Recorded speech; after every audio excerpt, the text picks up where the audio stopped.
2018 had moments like this.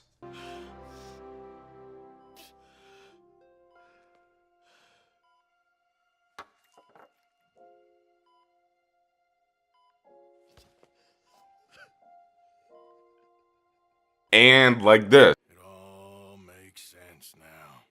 No, it damn well doesn't. And 2018, no funny, was definitely the best year in terms of entertainment. Gaming, TV shows, especially movies. So many movies came out this year. Like, I don't even remember all of them, bruh. But especially gaming, we started off with Monster World Hunter. I didn't really play that game, but I know I was here. I know a lot of people enjoyed it. We were getting so many games like Dragon Ball Fighter Z, just new types of games that we haven't seen. Then we got God of War, then Detroit Become Human, and then we got Spider-Man, then Red Dead Redemption 2, and then to end it, we got Smash Ultimate, which was like the best timing for Christmas. You just be playing that. Oh my God, like it was just so many things happened this year.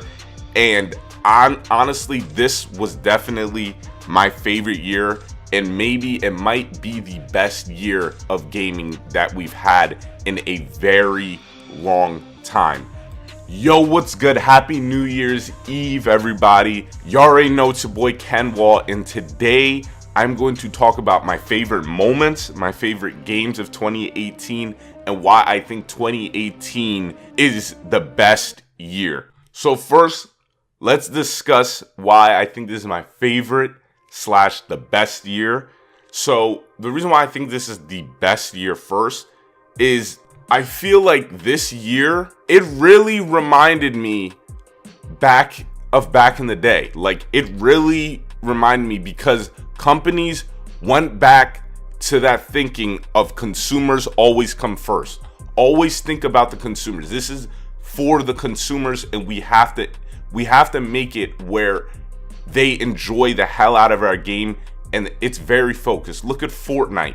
Fortnite is they just do a great job. I know there's a lot of haters out there for Fortnite, but you cannot tell me that they do a bad job of just taking care of that game and taking care of its consumers with that game. They give a lot of support for that game just to help the consumers out. Like, I love that, bro.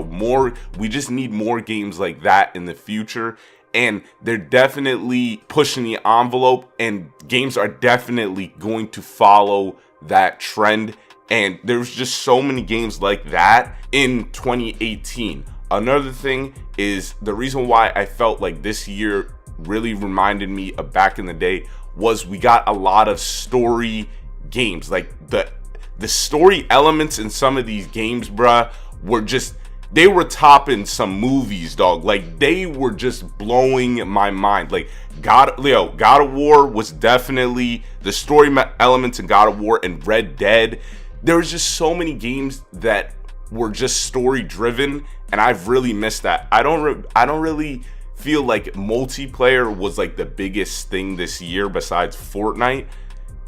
I felt like definitely story was definitely made that impact this year. Out of all the years in terms of the next gen consoles, like, this was the storytelling year for the next gen consoles, PS4, Xbox One, and the Switch. I love that.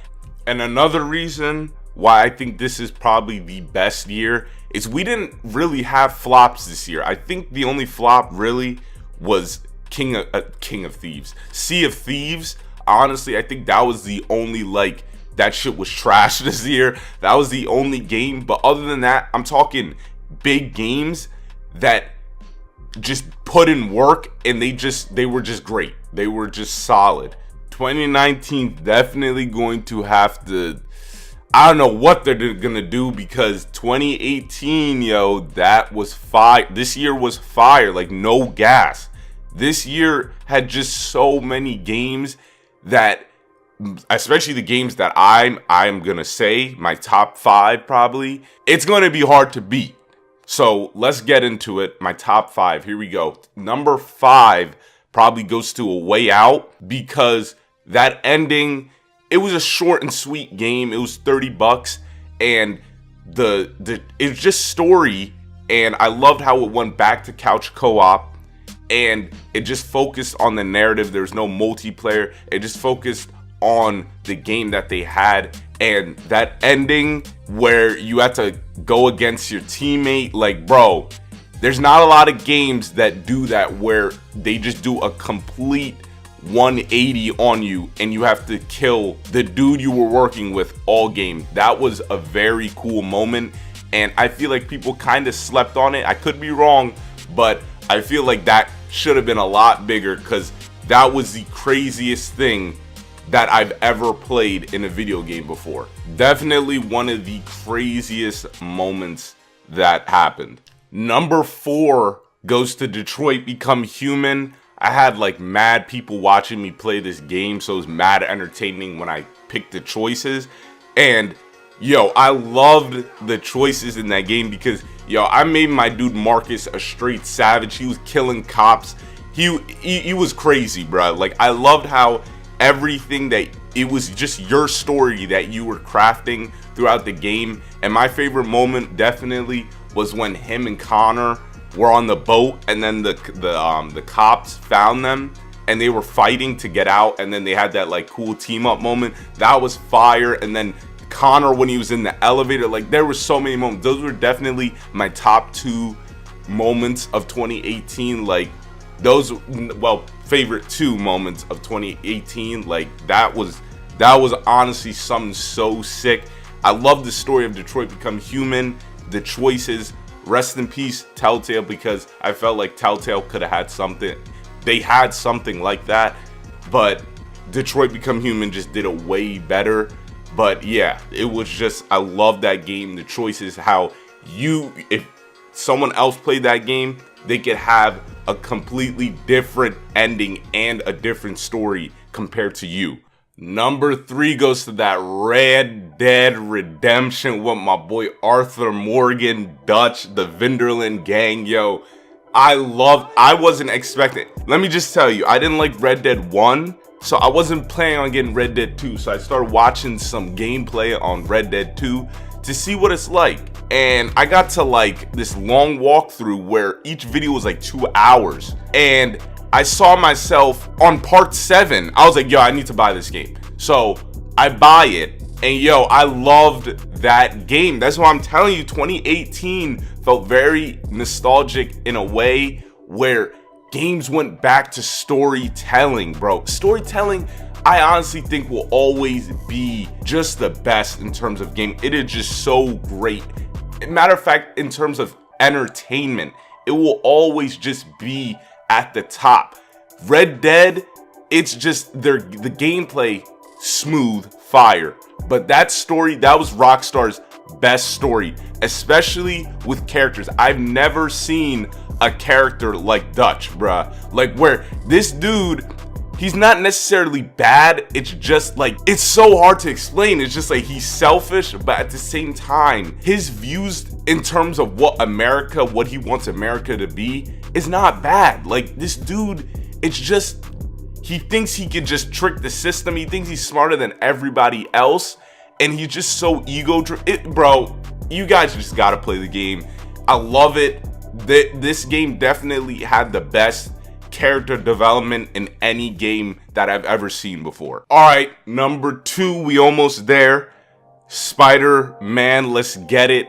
I'm a big comic book guy. I loved how they made my boy Peter Parker. This is my probably like top 3 version of Spider-Man. So it probably goes Tobey Maguire, then Miles after the movie, because Miles, yo, that dude was dope. Then this one, because I loved how they went with a different approach, because in terms of the comics, we've never really seen a Spider-Man in his prime where this dude's not second guessing himself. This dude just a beast. He's quick on his feet and he just handles every situation calm, collective, and he just gets it done. And I love that. And it really it's like we knew this Spider-Man for a long time.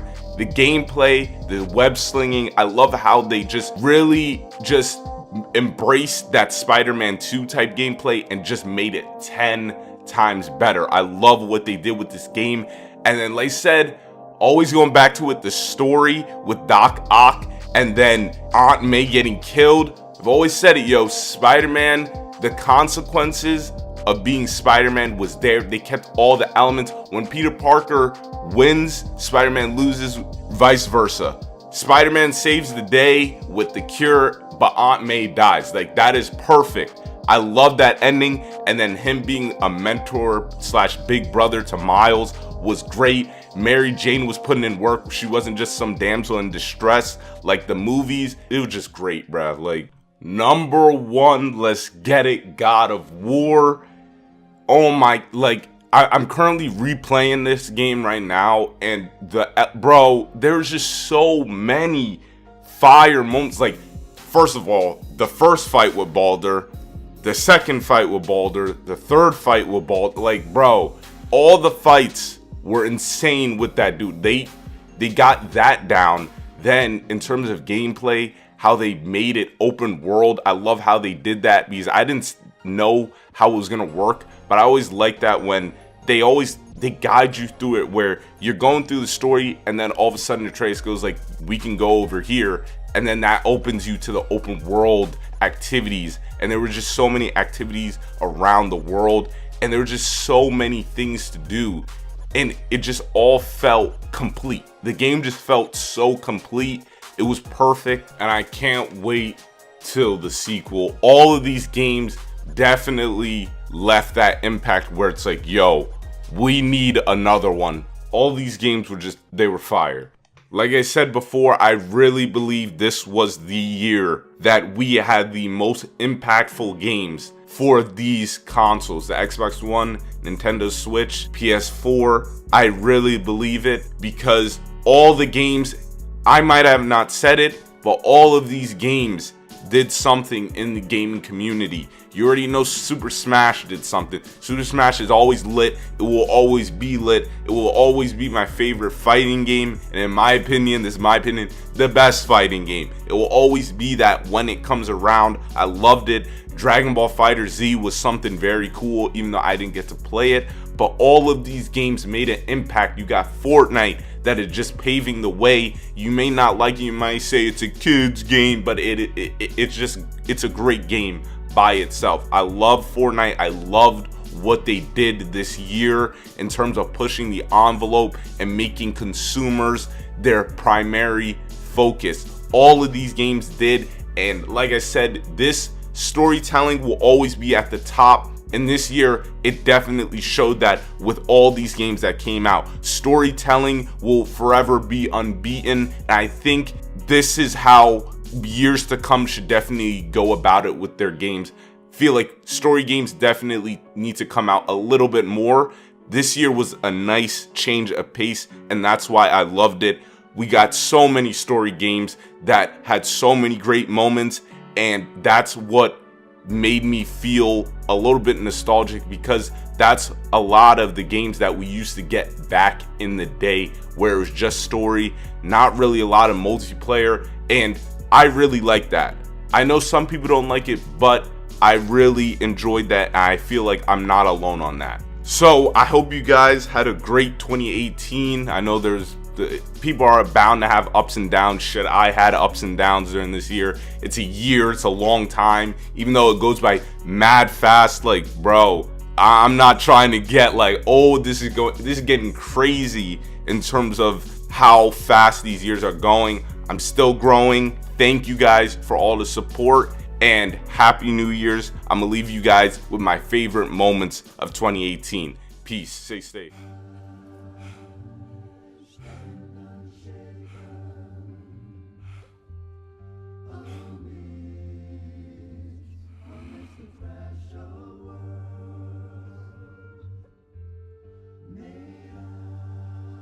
For example, not that. I think it's better that I just I show you. No. It's pretty weird, right?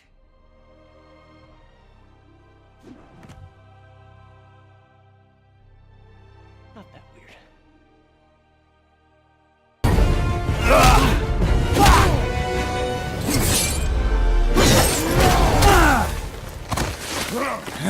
weird.